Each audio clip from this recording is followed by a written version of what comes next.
Отново сме в този вълшебен град, сгушил се в междина между Родопа и Тракия.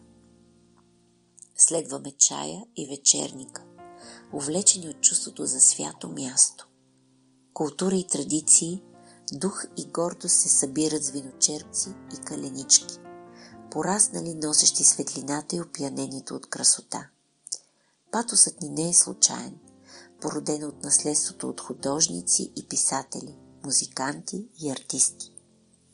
Днес думата ни е за скулпторите на града, но не само на града.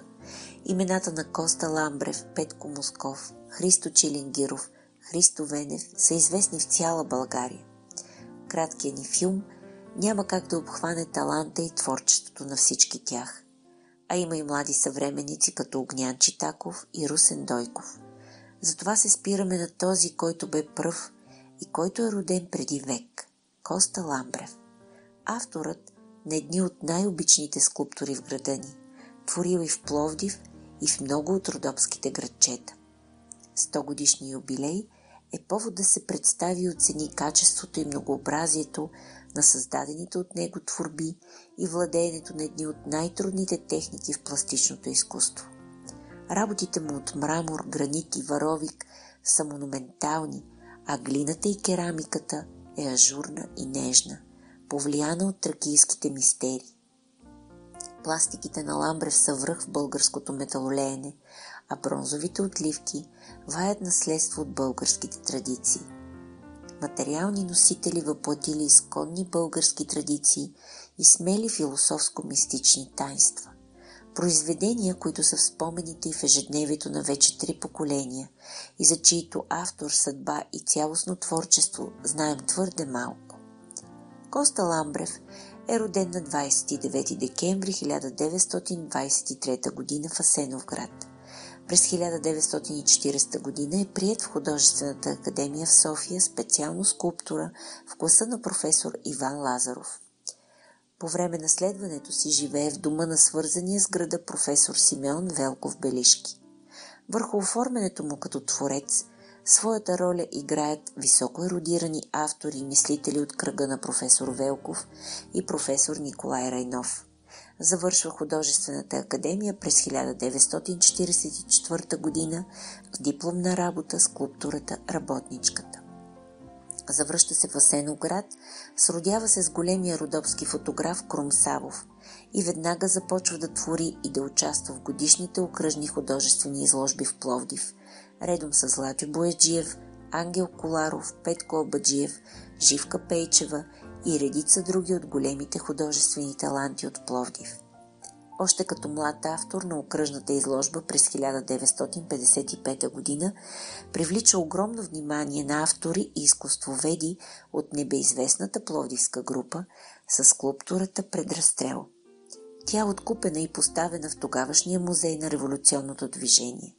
През 1957 г.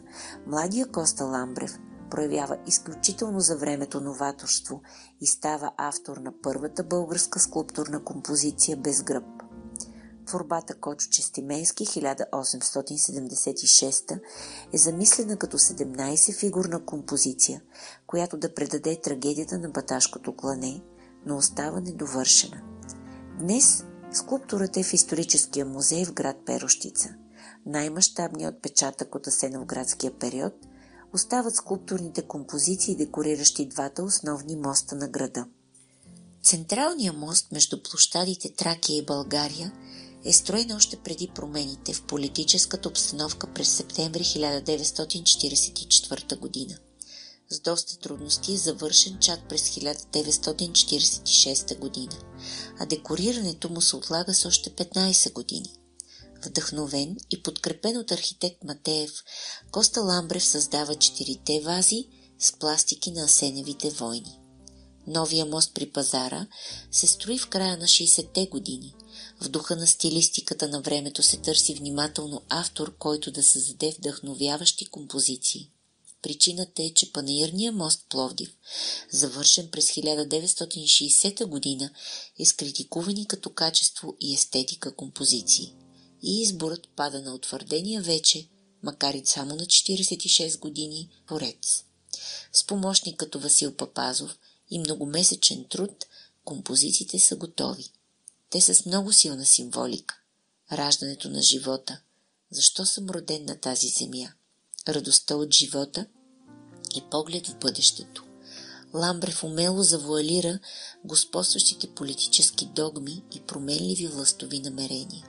Успява да прояви артистична извисеност, като дава израз на вълнението на твореца от общочовешки и философски въпроси.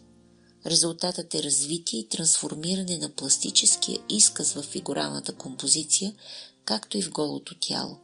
Противоречивите доминиращи тенденции, ограниченията и нормативността на социалистическия реализъм са преодолени, а спецификата на архитектоничния строеж и монолитни фигури от стереометрични обеми и тяхното съпоставяне в пространството маркира анатомията и движението им. Личи интерес към експеримента и оригиналния израз, активна роля на личната позиция. Усложнява се съдържателната и пластичната проблематика, създавайки една условна образност, противопоставяща се на социалистическия реализъм. Почерк и стил, който да ги разграничи от общата маса. Майсторството на Ламбрев е в синтеза на архитектура, монументални изкуства и околна среда. Пример е броеницата от 3 камъка чешми с минерална вода. Следи в паметта на поколения асеновградчани оставят пеещото момче, Мечка Стопка, Баделема, Иван Асен II. Няма дете от 60-те и 70-те години, което да не си е играло край бронзовите сърнички пред културния дом. През 1971 година, по повод 93-та годишнина от освобождаването на Асеновград от османско владичество, Коста Ламбрев създава бюст-паметника на водача на руските части, генерал Виктор Дандевил. Интересна съдба има друга негова скулптура – Гроздоберката. След премахването на колоните на войнишкия паметник през 1965 година, на място на шадравана на площад Тракия се изгражда скромна чешма. И изведнъж, с една малко форматна бронзова фигура, тя оживя. Местните традиции и слава, свързани с гроздето и преработката му, са съчетани с визията на трудолюбивите асеновградчани. Но Гроздоберката скоро е преместена на кооперативния пазар поради изграждането на новия център. И след дълго време скрита в склад, сега тя нежно одухотворява фоайето на градска библиотека. След всички тези творби, по предложение на Общинския съвет, Асеновград издържавен указ, Коста Ламбрев е удостоен с орден Кирил и Методий втора степен. Вторият творчески период на скулптура е свързан с Пловдив. От асеновградския период на Коста Ламбрев започва историята на известния паметник Паисий Хилендарски, който днес се намира пред ректората на едноименния Пловдивски университет. Оригиналът на скулптурата е в основно училище Отец Паисий в родния град. Той отново проявява новаторство, като представя голямо форматна скулптура в гипс, а не в траен материал, която по-късно би станала част от мемориална композиция. През 1973 година Коста Ламбрев се мести със семейството си в Пловдив, където живее до края на живота си. Но още през 1968 година негови творби са поставени в Цар Симеоновата градина. Централният Пловдивски парк е дом на любими на пловдивчани фигури, като Рибарчето, Хоро, Родопчанки отново с чешма, Момичето с пиленцата, скулптурата Кольо Фичето е откупена от проектантска организация Пловдив, а Спартак е била част от парка на зала Олимпиада.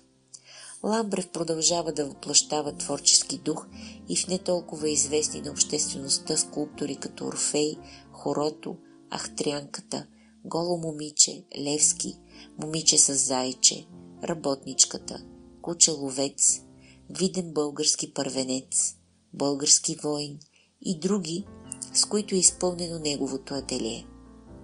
Кавалетната скулптура също намира място в творчеството му. Уникални розетки, купи, фруктиери, чинии, свещници и пластики. Дълбоко свързан с мистиката и топлотата на голямата душа, наречена Родопа планина, Коста Ламбрев създава и оставя на високо ценящите ги местни жители фигурата Орфей, свирещ на флейта, която е поставена непосредствено под едноименния хотел в Пампорово, както и Гайдар, красяща центъра на село Широка лъка. Незавършен остава проектът, по който е поканен да работи скулптурата Гордио Войвода, планирана да бъде поставена на Роженските поляни. Новаторството на Коста се проявява и в керамиката, като още в Асеновград създава собствена уникална технология, чрез която вае нежни и фини творби в дебелината на елементите от 2-3 мм, а след преместването си в Пловдив е поканен от стопанска дирекция БИГА да ръководи изграждането на пещ с индустриални размери. По-късно той създава работилница в архитектурно-историческия резерват Старинен Пловдив, но не получава нужната подкрепа, поради което уникалната техника е загубена завинаги за поколенията със смъртта му. През десетилетията талантът му се проявява в розетки, купи фруктиери, чинии, свещници и пластики с забележителни мотиви, характерни за автора. Българското хоро, тракийските божества на здравето, Аспаруховата конница и много флорални мотиви. Тъгата на българката е последната скулптура, правена от Коста Ламбрев в естествен размер, прекрасен израз на неговия талант, търсещата му душа и трудния творчески път. Много от творбите му все още чакат своя меценат и своята публика. Един горящ живот, пресъздаден от едно голямо сърце. Четем в книга за похвали думи относно една от скулптурите. Още през ранните за автора години в пресата може да прочетем определения като художник-психолог, познавач на човешкото тяло и душа, а творбите му наричани убедителни, затрогващи и с ярка въздействаща сила. Но в паметта на близки и приятели, както и чрез творбите си за всички нас, авторът строи мостове и оставя широко отворена душата си за своите духовни търсения. От мистиката на Орфей и Родопа планина, през силата на родолюбието, до онези безгранични проявления на мъдростта и любовта, градеж на човешкия живот. И днес скулпторът Коста Ламбрев ни говори безмълвно, чрез своите творби, дарявайки ни шанса да ни отведат с глъбеност и възвишеност в онзи безкрайния и чист свят, към който се стреми човечеството от зората на цивилизацията. А ние сме длъжници за поддръжка и реставрация на сътвореното. Безразличието и липсата на грижа от страна на държавата или общината, набезите на ловци, на скрап, водят до повсеместната загуба на идентичност на града. Памет и възхищение от творчество и талант. Това дължим 100 години след раждането на българския скулптор Коста Ламбрев.